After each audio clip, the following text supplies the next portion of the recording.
अस्सलामुअलैकुम वरहमतुल्लाहि वबरकातुहू। अतिये को हकीर ना समझें। अन अबी हुरैरा रज़ियल्लाहु तआला अन्हु क़ाल कान नबिय्यु सल्लल्लाहु अलैहि वसल्लम यक़ूलु या निसाअल मुस्लिमाति ला तहक़िरुन्ना जारतुन लिजारतिहा वलो फ़रिस्ना शातिन।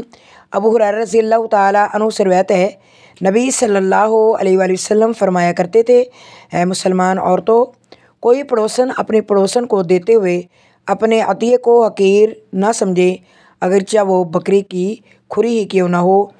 मतलब ये है कि अपनी हैसियत के मुताबिक मामूली से मामूली चीज़ देने में भी हिचकिचाहट या हया महसूस नहीं करनी चाहिए, बल्कि जो मुयस्सर हो वो दे देना चाहिए।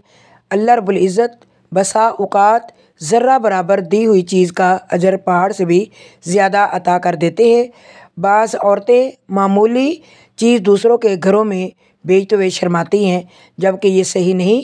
ऐन मुमकिन है जिसे आप मामूली ख्याल कर रही हैं वो किसी और के लिए नहायत वो अहम हो।